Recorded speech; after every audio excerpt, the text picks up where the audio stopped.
నమస్తే, నేను సిరి. బోరుగడ్డ అనిల్ కోర్టుకైతే తప్పుడు నివేదిక అంటే తప్పుడు ఫేక్ సర్టిఫికేట్ ఇచ్చి తను బెయిల్ మీద అయితే బయటికి రావడం జరిగింది. అయితే ఈ నెల 11వ తారీఖున తను మళ్ళీ జైలుకి రావాల్సిన పరిస్థితులు ఉన్న తరుణంలో ఇప్పుడు బోరుగడ్డ అనిల్ అయితే కనిపించట్లేదని అందరికి తెలిసిందే. అయితే ఇలాంటి తరుణంలో సజ్జల రామకృష్ణారెడ్డి కూడా కనిపించట్లేదు, ప్రెస్ ముందుకు రావట్లేదు, ఎక్కడ ఏ సంఘటన జరిగినా కూడా తను కనిపించట్లేదు. అయితే ఇప్పుడు వస్తున్న వార్త ఏంటంటే బోరుగడ్డ అనిల్ ఇంకా సజ్జల కలిపే మరి పరారయ్యారా అనే అంశం కూడా చర్చనీయాంశమైంది. సో దీనికి సంబంధించి మరిన్ని విషయాలు మనకు తెలియజేయడానికి మనతో పాటు ఉన్నారు ప్రముఖ సీనియర్ జర్నలిస్ట్ దుర్గా కుమార్ గారు. నమస్కారం సార్. నమస్కారం సిరి, మన వీక్షకులకు కూడా. సార్, ఇప్పుడు చూస్తుంటే బోరుగడ్డ అనిల్ ఆయన వాళ్ళ అమ్మగారికి బాగాలేదని చెప్పేసి తప్పుడు సర్టిఫికేట్ ఇచ్చి కోర్టు దగ్గర మధ్యంతర బెయిల్ అయితే తీసుకోవడం జరిగింది. మళ్ళీ 11 తారీఖున తను జైలుకి వెళ్ళాల్సిన అవసరం ఉండగా ఇప్పుడు చూస్తేనేమో తను కనిపించట్లేదు. తనే కాదు, తన అమ్మ కూడా, అంటే వాళ్ళ అమ్మ కూడా కనిపించడం లేదు. ఇదంతా ఒక ఎత్తు. అయితే ఇప్పుడు సజ్జల రామకృష్ణారెడ్డి గారు కూడా ఎక్కడ బయట కనిపించట్లేదు. మరి వీళ్ళందరూ అనుకొని పారిపోయారా, మరి ఏంటంటారు అసలు? ఇప్పుడు సిరి, మనం ఇక్కడ ఒక చిన్న కామన్ సెన్స్ విషయం ఒకటి మనం గమనించాలి. ప్రకృతిలో భూకంపాలు వచ్చేటప్పుడు కానీ, సునామీలు వచ్చేటప్పుడు కానీ, తుఫాన్లు వచ్చేటప్పుడు కానీ కొన్ని జీవులకి ముందుగానే సమాచారం తెలుస్తుంది, అవి జాగ్రత్త పడతాయని మనం అనేక సార్లు చదివాము, విన్నాము. అది వాస్తవం కూడా. అంటే అది ప్రకృతి సిద్ధంగా వాటికి సిక్స్త్ సెన్స్ చెప్తుంది. అలాగే సజ్జల రామకృష్ణారెడ్డి గారు లాంటి వ్యక్తి ఎప్పుడు ఎక్కడ ఉండాలో అది వ్యూహాత్మకంగా జరుగుతాయి. ఎప్పుడు ఆయన బయటికి రావాలో, ఎప్పుడు ప్రెస్ మీట్ పెట్టాలో, ఎప్పుడు రాజకీయాలకి దూరంగా ఉండాలో, ప్రజా దృష్టికి దూరంగా ఉండాలనేది వ్యూహాత్మకంగా చేస్తాడు ఆయన. ఆయన ముఖ్యమంత్రి కన్నా కూడా కీలకమైన బాధ్యతలు గత 5 సంవత్సరాలు, అంటే 2019 నుంచి 24 వరకు వైఎస్ఆర్సీపీ ప్రభుత్వంలో అత్యంత కీలకమైన పనులు నిర్వహించిన వ్యక్తి ఎవరైనా ఉన్నారు అంటే అది సజ్జల రామకృష్ణారెడ్డి. అది సోషల్ మీడియా కానివ్వండి, లేకపోతే ఈ భూషణలకు సంబంధించినటువంటి మ్యాటర్ రాసి ఎవరితో ప్రెస్ మీట్లు పెట్టించాలి, ఎక్కడ పెట్టించాలి, ఎప్పుడు పెట్టించాలి, ఎవరి మీద వ్యూహాత్మకమైన విమర్శలు చేయాలి, తర్వాత వివేకానంద రెడ్డి గారి హత్యకి సంబంధించి దాన్ని ఒక సహజ మరణంగా చిత్రించడానికి ఎలా మాట్లాడాలి, ఇవన్నీ కూడా వ్యూహాత్మకంగా చేసిన వ్యక్తి సజ్జల రామకృష్ణారెడ్డి గారని అందరికీ తెలుసు. ఈవెన్ జగన్మోహన్ రెడ్డి గారే చెప్పాడు డాక్టర్ సునీతారెడ్డికి, మీ నాన్నగారి గురించి, మా హత్య గురించి విషయాలు పోలీసులతో కానీ, పబ్లిక్తో కానీ, ప్రెస్తో కానీ నువ్వేం మాట్లాడొద్దు, అంతా సజ్జల రామకృష్ణారెడ్డి చూసుకుంటాడు అని. అంటే సజ్జల రామకృష్ణారెడ్డి సర్వస్వం. పార్టీకి సంబంధించిన వ్యూహాలన్నీ కూడా ఆయనే చేశాడనేది ఇప్పుడు తెలుస్తూనే ఉంది. ఎవరిని అరెస్ట్ చేసినా ఇది పలానా సజ్జల రామకృష్ణారెడ్డి గారు చెప్తే చేశామని చెబుతున్నారు. చంద్రబాబు గారి మీద విమర్శ చేసినా, లోకేష్ మీద విమర్శ చేసినా, లేకపోతే బూతులు తిట్టినా, ఆఖరికి అతని పేరు సినిమా యాక్టర్ పోసాని కృష్ణమురళి, ఆయన కూడా అదే చెప్పాడు. ఆయన వాంగ్మూలం కూడా ఇచ్చాడు. తర్వాత ఎప్పుడు కూడా ఆయన ఓడిపోగానే చాలా కాలం అసలు వ్యూహాత్మకంగా బయటికి కనపడలేదు. తర్వాత ఎప్పుడు వచ్చాడు, తిరుపతి లడ్డు అపవిత్రత వివాదం అప్పుడు బయటకు వచ్చాడు. మళ్ళీ తర్వాత నిన్న మొన్న కూడా బయటకు వచ్చి కొద్ది రోజుల క్రితం, ఒక 10 రోజుల క్రితం మళ్ళీ చాలా హెచ్చరికలు చేశాడు. మళ్ళీ ఎప్పుడైతే ఈ వివాదం పోసానిది వచ్చిందో మళ్ళీ తర్వాత వ్యూహాత్మకంగా తగ్గుతున్నాడు. అంటే అరెస్ట్ పర్వాలు పెరుగుతున్నాయి, నిందితులు అందరినీ అరెస్ట్ చేసుకుంటూ వెళ్తున్నారు. ఆ టైంలో తను ముందుకొచ్చి ప్రొజెక్ట్ అయ్యి దృష్టిని ఎందుకు తన వైపు తిప్పుకుంటాడు? ఎప్పుడు సైలెంట్ అవ్వాలో సజ్జల రామకృష్ణారెడ్డికి తెలియని అంశం కాదు. జగన్మోహన్ రెడ్డి ఒకవేళ ఇప్పుడు మాట్లాడమన్నా కూడా ఆయన మాట్లాడు. ఎందుకంటే విజయసాయిరెడ్డి కూడా మొన్నటి వరకు విజయసాయిరెడ్డి ఉన్నంతకాలం ఈయన కూడా యాక్టివ్గా ఉన్నాడు. విజయసాయిరెడ్డి సడన్గా సైలెంట్ అవటమే కాకుండా మొత్తం బాధ్యతల నుంచి, పార్టీ ప్రాథమిక సభ్యత్వం నుంచి కూడా బయటకు వెళ్ళిపోయాడు, అన్ని పదవులు వదులుకుని.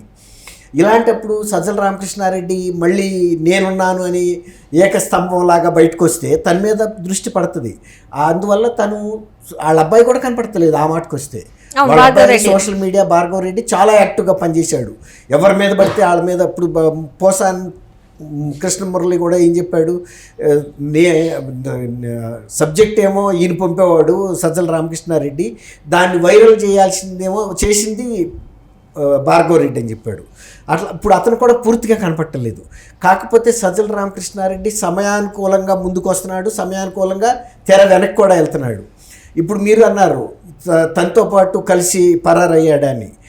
నేను అనుకోవటం ఇప్పుడు చాలామంది చెప్తుంది ఏంటంటే ఇతను బోరుగడ్డ అనిల్ కుమార్ ఆఫ్రికా దేశాలకు పారిపోయాడని కూడా కొన్ని వార్తలు సోషల్ మీడియాలో మనం చూస్తున్నాం. కంటైనర్లో వెళ్ళాడను, ఎట్లా వెళ్ళాడనేది మనం ఏం చెప్పలేము. అతను వెళ్ళొచ్చు, కానీ సజ్జల రామకృష్ణారెడ్డి విదేశాలకు వెళ్ళాల్సినంత అవసరం లేదు. అతనికి దాక్కోవటానికి కావాల్సినంత వసతి సౌకర్యాలు ఇక్కడ ఉన్నాయి. ఎందుకంటే పెద్ద పెద్ద ఎస్టేట్లే ఉన్నాయి, ఆయనకి వ్యక్తిగతంగా ఉన్నాయి. తర్వాత జగన్మోహన్ రెడ్డి గారికి సంబంధించిన అనేక ప్యాలెస్లు ఉన్నాయి, అనేక రహస్య ప్రదేశాలు ఉన్నాయి. కాబట్టి ఇంకోటి, తను మళ్ళీ ఎప్పుడు రావాలన్నప్పుడు కూడా అందుబాటులో ఉండాలి తప్ప ఎక్కడో ఆఫ్రికానో లేకపోతే మిడిల్ ఈస్ట్కో ఇంకా ఎక్కడికో ఖండాంతరాలకో వెళ్ళిపోతాడని అయితే నేను వ్యక్తిగతంగా అనుకోవట్లేదు. నేను ఎందుకు అనుకోవట్లేదంటే, నేను ఆయనతో పాటు కలిసి 79లో మేమంతా ఈనాడులో కలిసి పనిచేసాం. ఇప్పుడు ఇలా ప్రవర్తిస్తున్నాడు, కానీ గతంలో అతను చాలా సౌమ్యంగానే ఉండేవాడు. కాకపోతే జగన్మోహన్ రెడ్డి గారు కొలువులో ఉన్నప్పుడు జగన్మోహన్ రెడ్డి ఎలా ఉంటాడో ఇప్పుడు ఆయన అలా మారిపోయాడు.